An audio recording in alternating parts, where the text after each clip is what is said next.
Really? Really?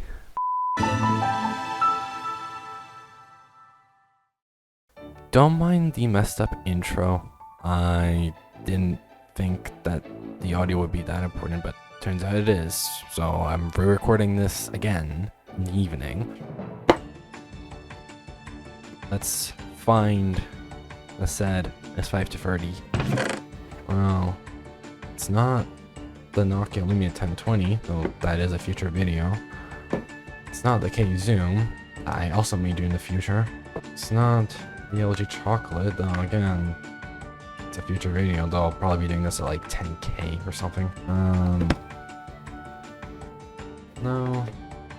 I'm pretty sure this is gonna even do worse than the S6 inch. That was already pretty bad enough. What else is in the box anyway?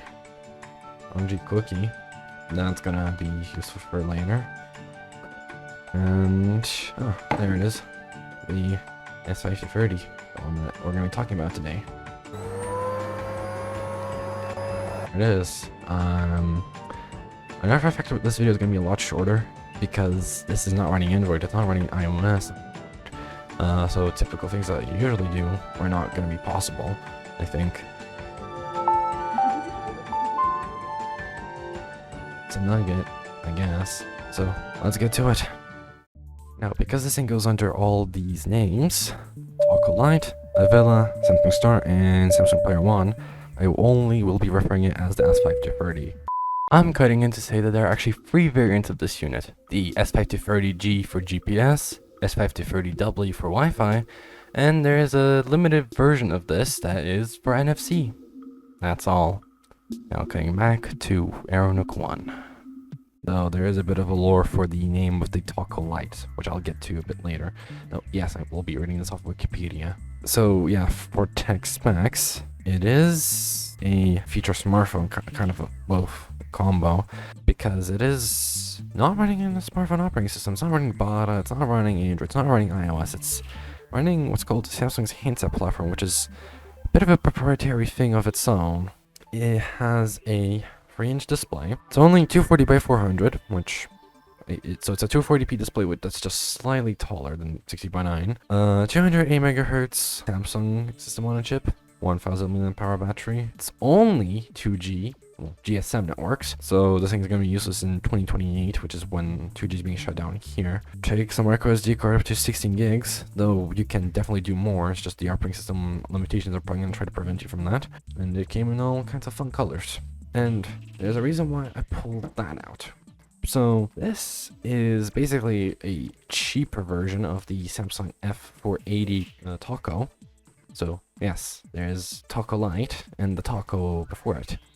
Just fun. And this was actually made in response to this, the LG Cookie, which, as you can see, once you put them side by side, they are kind of similar, down to the lock button and shutter button. Nothing else besides that. I mean, proprietary ports galore and volume buttons. Really nothing else besides the fact the LG has a stylus, which the Samsung doesn't. At least in my case, it doesn't.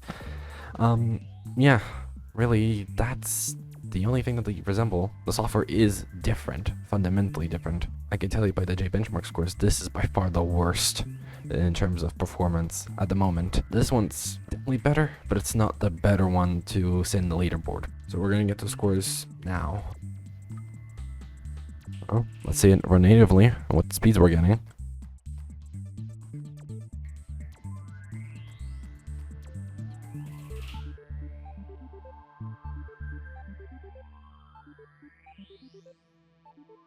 And the score is 12K. So, yeah, it's not going to be anywhere in the leaderboards. I mean, this thing is pretty old, and it's an entry-level phone, so, yeah, don't expect it to be that great. Let's move to the multimedia. We actually have videos, of which I had to suffer through and try to convert this, because none of these will open, besides the 3GP file, which is pretty bad, I guess? I mean,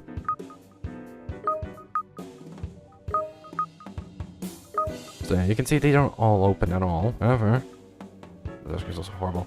But it's a very low quality file, though. You can see the colors. That's good. display does look alright. Even though this is a pretty compressed video, this is very, very low quality. You can see the bug. Can you even see that? Oh, you can. Barely. But, yeah. So the video does play, the display looks alright. And, as for the speaker, we only have a single mono speaker up here. And I already tried 2 audio tracks. You guys can't hear this, but the piano is distorting quite heavily. There's no bottom end. There's actually bass in this audio. It's just, the mids are there. The TP tops are very, very punchy. Which is the hi-hats. Doesn't sound great. But that's just how it is with these speakers. Multimedia out the way. Well, I guess we have the games. Of which we actually have plenty on here that I sideloaded. In fact, I sideloaded Opera Mini, but we're gonna look at one of the built-in games, I guess. Tumbling Dice. Well, doesn't look like much, does it?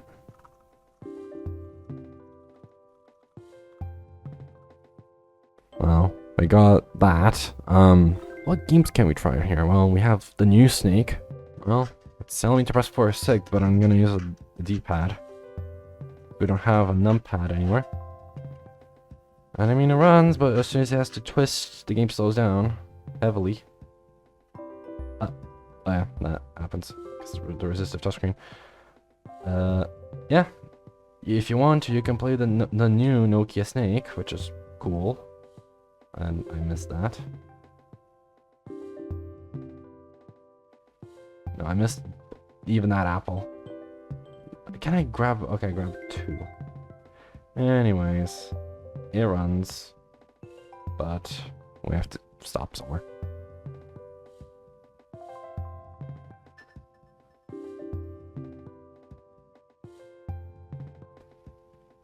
Now, we're also going to run Edge, which is a very old game.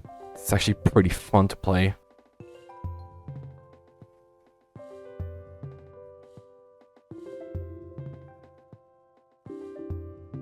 And, well, it runs this game.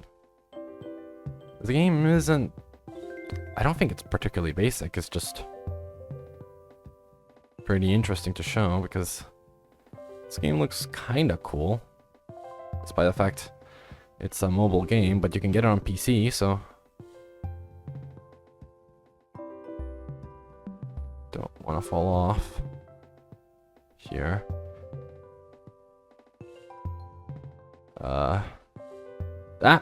I fell off. Yeah, using touch input is not great. Because, yeah, that can happen sometimes. But, it is playable. The touch experience, not as fun. Don't think using these buttons would be any better. Yeah, Scorby. It does alright. I mean, Java games are pretty lightweight for the most part.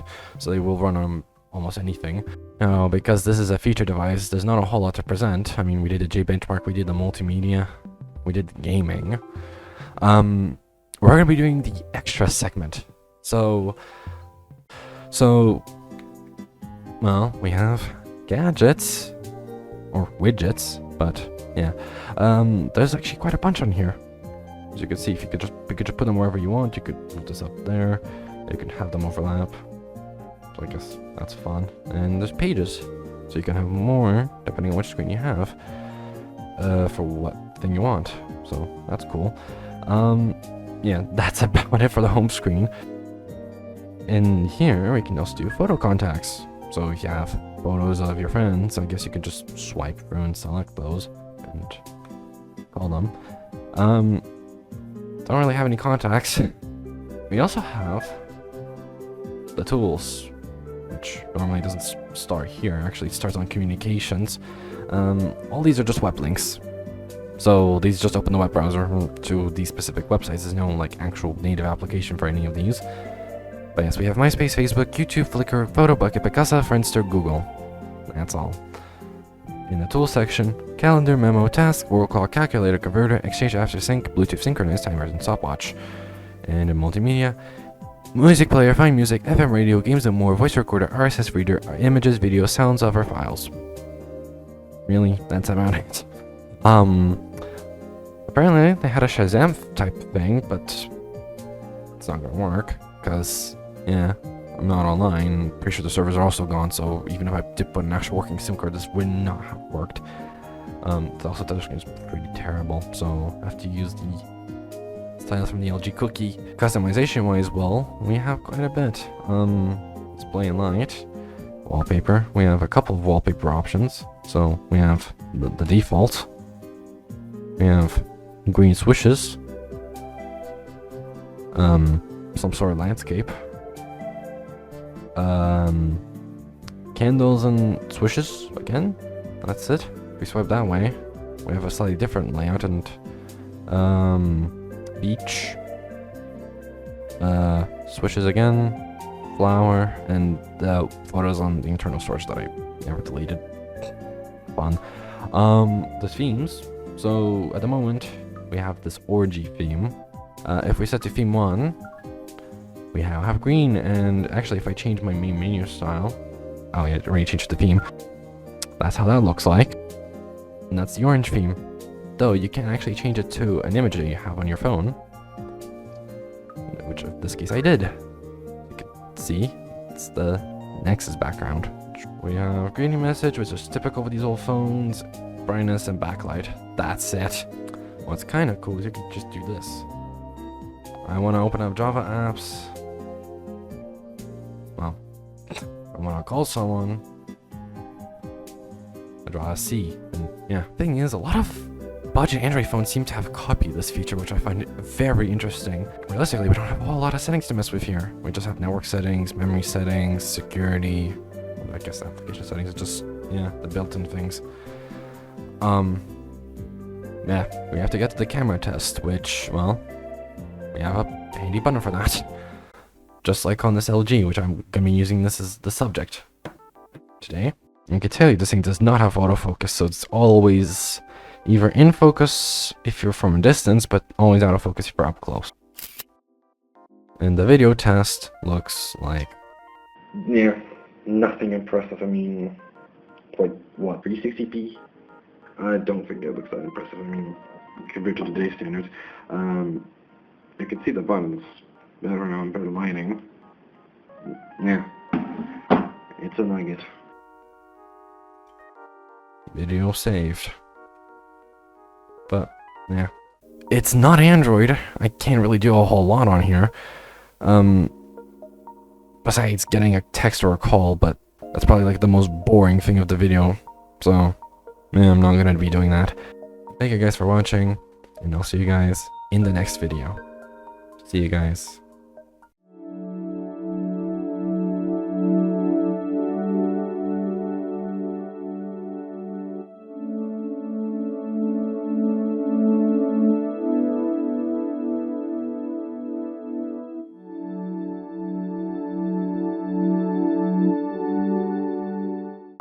So what's kind of cool, there's also another feature.